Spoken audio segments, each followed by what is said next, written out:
got the lights on.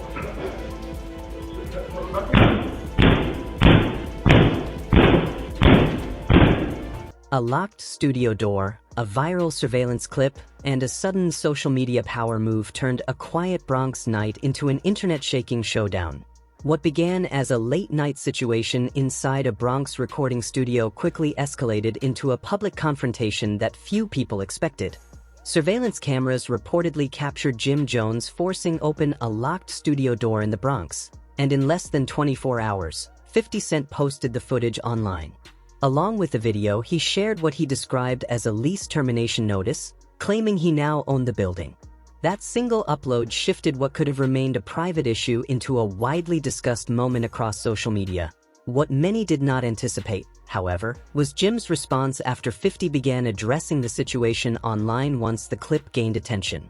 The footage that sparked everything was shared on February 20, 2026, when 50 Cent uploaded the surveillance video to Instagram.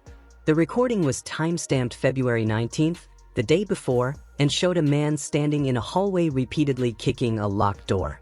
He struck it with his foot and shoulders several times until it eventually opened, and that individual was identified as Jim Jones, turning the studio incident into a viral topic within hours. You're not supposed to be hurt, Jim? You got the lights on.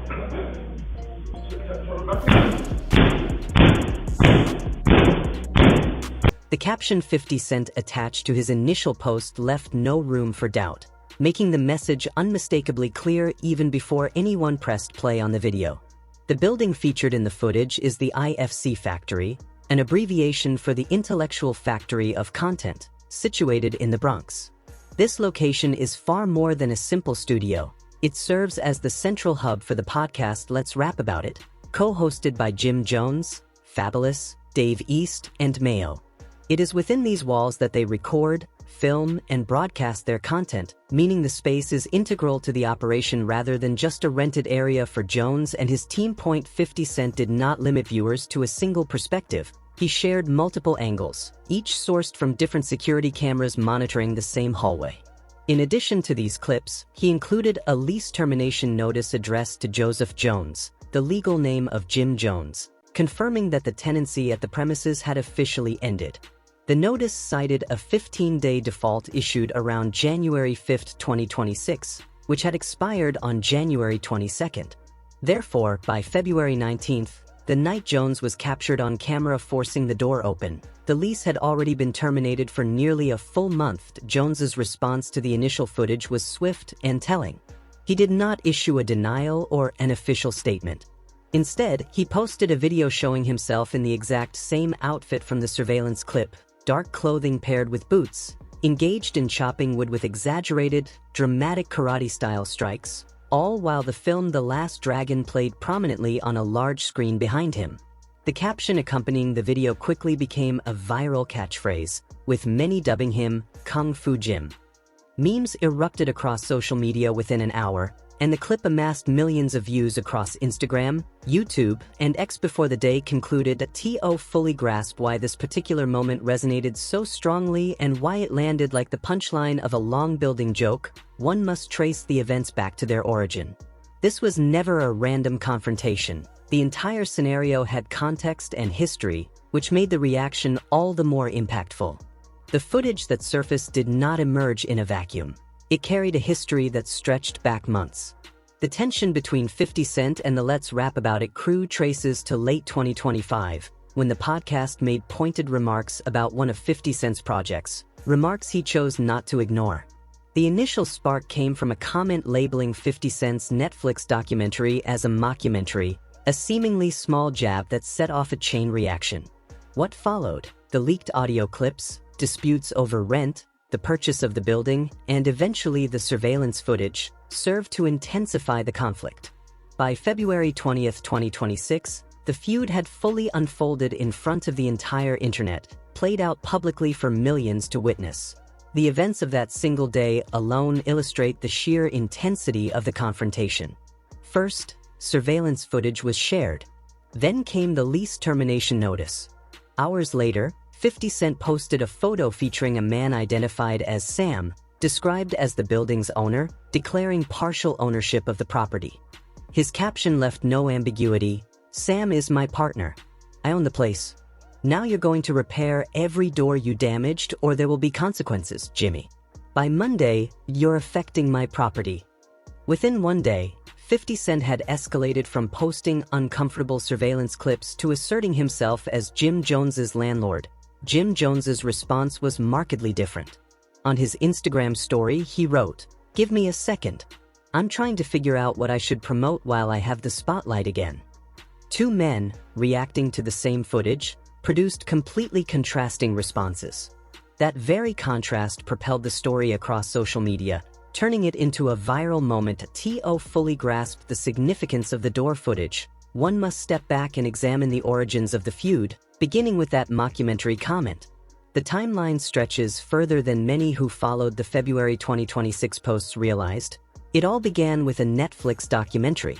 In late 2025, 50 Cent released a documentary on Netflix, laying the groundwork for months of commentary, tension, and ultimately, public spectacle.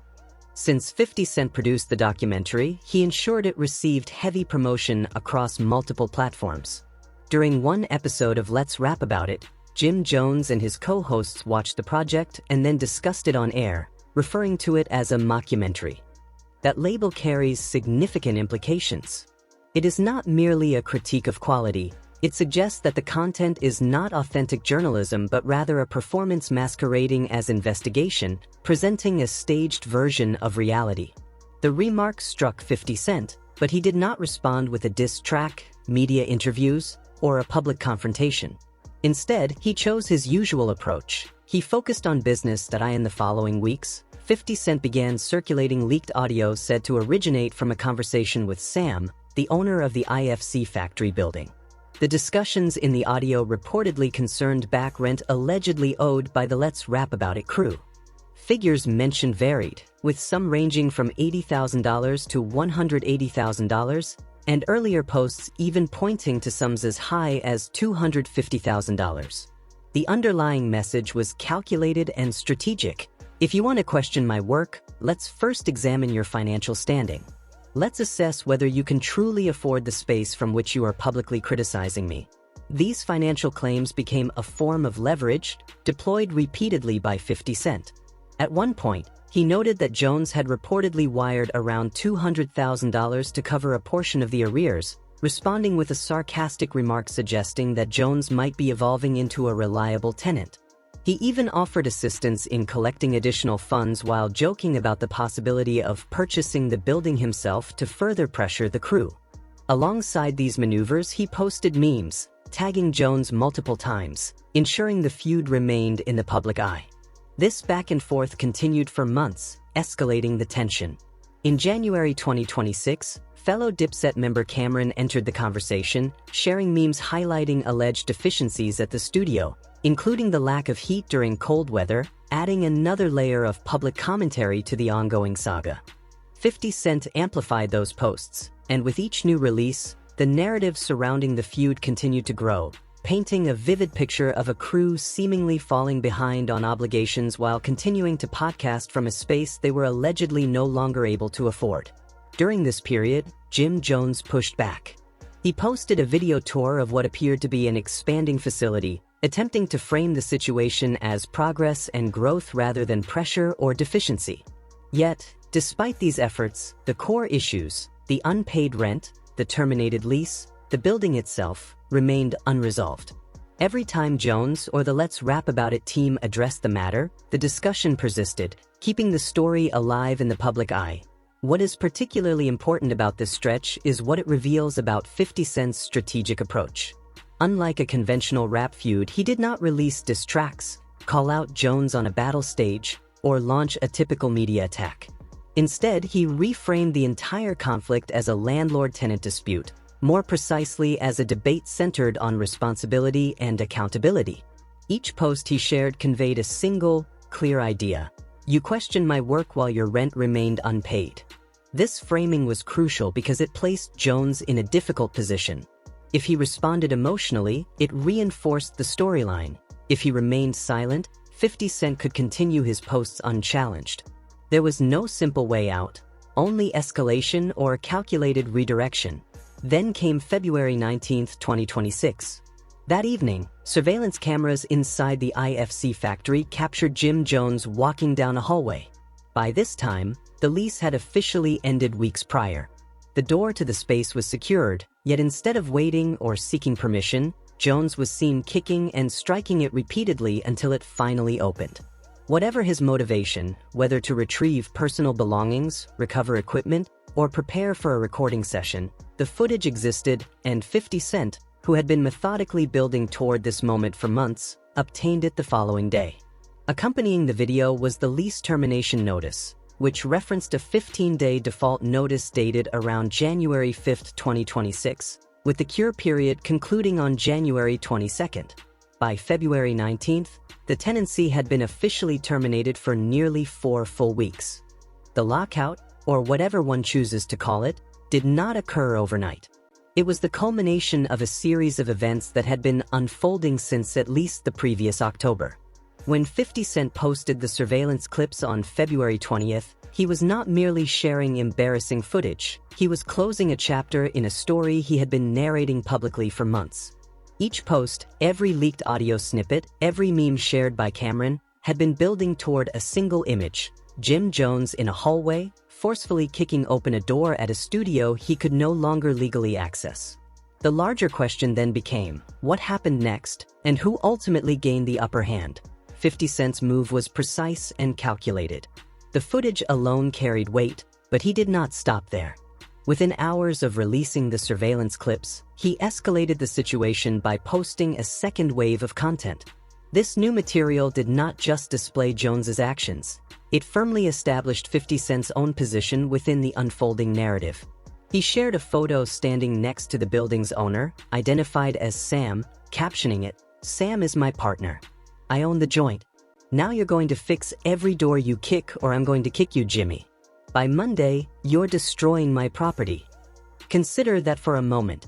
In a single afternoon, 50 Cent transitioned from posting footage of his rival's embarrassing lockout to publicly claiming partial ownership of the very building where it occurred.